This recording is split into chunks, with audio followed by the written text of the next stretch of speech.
বাইরে মুষলধারে বৃষ্টি হচ্ছে, আর এই বৃষ্টির সন্ধেবেলায় যদি গরম গরম পকোড়া আর সেই সঙ্গে গরম গরম চা পাওয়া যায় তাহলে কিন্তু মন্দ হয় না। তাই আমি এরকম একটা বৃষ্টির দিনে বানিয়ে ফেললাম দারুণ মজাদার পেঁয়াজ পকোড়া। তারই রেসিপি আপনাদের সঙ্গে শেয়ার করলাম। Hi everyone, welcome to my channel. আমি দোয়েল। তো পেঁয়াজ পকোড়া বানাবার জন্য এখানে আমি 3টে বড় সাইজের পেঁয়াজ নিয়ে নিয়েছি, বেশ কয়েকটা কাঁচা লঙ্কা, ধনেপাতা আর 1 টুকরো আদা নিয়ে নিয়েছি। এগুলোকে আমি সব খুব সরু সরু করে কেটে নেব। পেঁয়াজগুলো সরু সরু লম্বা লম্বা করে আমি কেটে নিয়েছি। এগুলো আমি একটা বোলের মধ্যে তুলে নেব।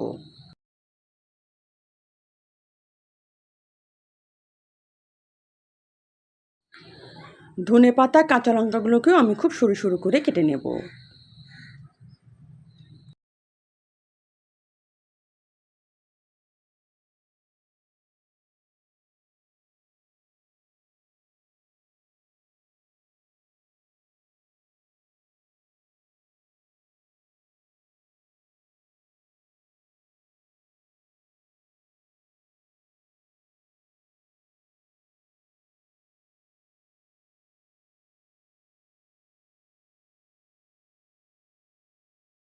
আর 1 টুকরো যে আদাটা নিয়েছি সেটাকে আমি কুলনি দিয়ে কুড়ে নেব। আপনারা চাইলে এটাকে পেস্টও দিতে পারেন। আদা দিলে কিন্তু দারুণ একটা স্বাদ আসে।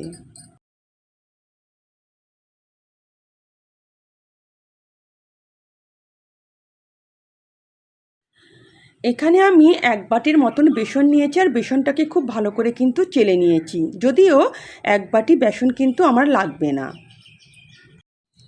এর মধ্যে দিয়ে দিলাম 1/2 চামচেরও কম একটু লঙ্কা গুঁড়ো, 1/2 চামচ হলুদ গুঁড়ো, 1/2 চামচের মতন দিয়ে দেব রোস্টেড জিরে গুঁড়ো, স্বাদ মতন লবণটাও দিয়ে দিলাম। নুন দেওয়ার পর এবার ভালো করে পেঁয়াজটাকে ভালো করে মেখে নিতে হবে।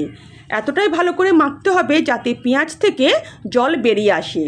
কারণ এই পেঁয়াজ পকোড়া করার সময় আমরা কিন্তু কোনো জলের ব্যবহার করব না। পেঁয়াজ থেকে যে জল বেরিয়ে আসবে সেই জল দিয়েই কিন্তু আমরা বেসনটাকে মাখবো। তাই খুব ভালো করে কচলে কচলে কিন্তু পেঁয়াজটাকে মাখতে হবে।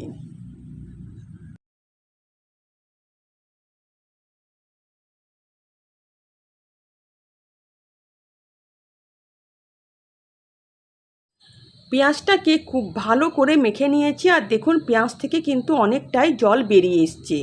এখন এর মধ্যে আমি বেসন অ্যাড করব, তবে একবারে অনেক বেসন অ্যাড করব না। আমি একটা চা চামচের মাপ করে কিন্তু বেসন অ্যাড করব। এখানে আমি প্রথমে 2-3 চামচ বেসন অ্যাড করব। 2 চামচ দেওয়া হলো, আরও 1 চামচ বেসন আমি অ্যাড করলাম। এর বেশি বেসন আমি অ্যাড করব না, তাহলে এটা কিন্তু খেতে খুব ভালো লাগবে না। এটা আমরা পেঁয়াজ পাকোড়া বানাচ্ছি, বেসন পাকোড়া কিন্তু বানাইনি। তাই আমি বেসনটা যাতে পেঁয়াজটা চিট ধরার জন্য যেটুকু দরকার সেটুকুই বেসন কিন্তু এখানে আমি ব্যবহার করলাম। এবার ভালো করে বেসনটাকে আমি মাখিয়ে নেব। আর দেখুন এখানে কিন্তু আমি কোনো জল অ্যাড করিনি। পেঁয়াজ থেকে যে জল বেরিয়ে এসছে সেই জলের মধ্যেই কিন্তু বেসনটাকে আমি মেখে নিচ্ছি।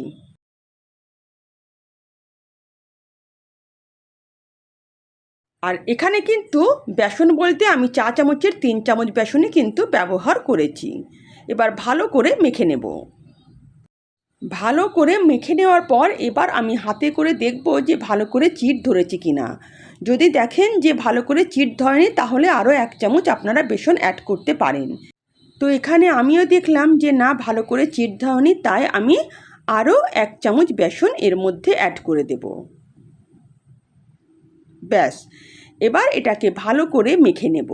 এর থেকে বেশি বেসন দেওয়ার দরকার নেই। এখানে কিন্তু বেসনটাকে বেশ খানিকক্ষণ সময় ধরে কিন্তু পেঁয়াজের সঙ্গে মেখে নিতে হবে, তাহলে কিন্তু এগুলো খুব ক্রিস্পি হবে।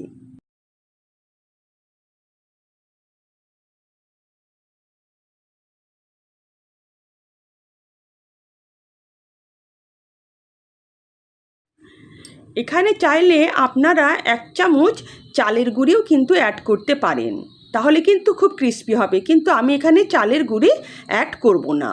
তাহলে বেসন মাখা আমার রেডি হয়ে গেছে। এবার এগুলোকে আমি ভেজে নেব।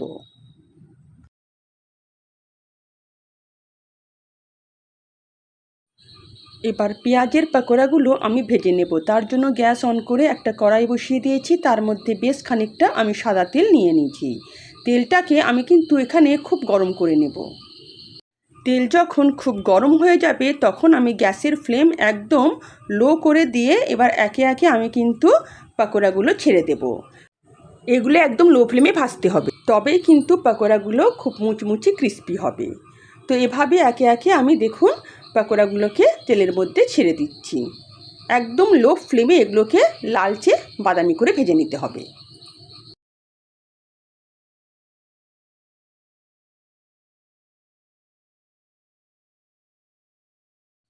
পাকোড়াগুলো তেলে ছেড়ে দেওয়ার পর কিছুক্ষণ বাদে আমি হাতা দিয়ে একটু তলায় এভাবে নাড়াচাড়া করে দেব, যাতে পাকোড়াগুলো তলায় ধরে না যায়।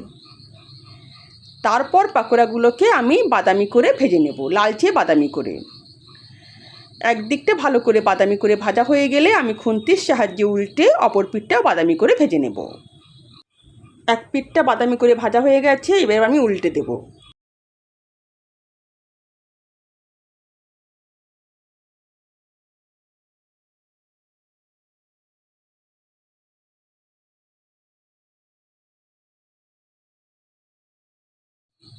অপর পিঠটাও খুব ভালো করে লালচে বাদামি করে ভেজে নেব। এভাবে উল্টে পাল্টে আমি পাকোড়াগুলোকে পুরো লালচে বাদামি করে ভেজে নেব।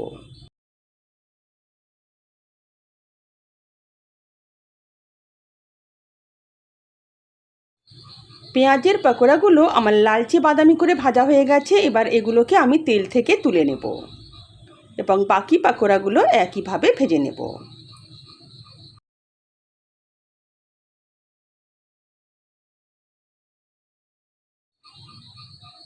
দেখুন পাকোড়াগুলো এরকম লালচে বাদামি করে ভেজে নিতে হবে।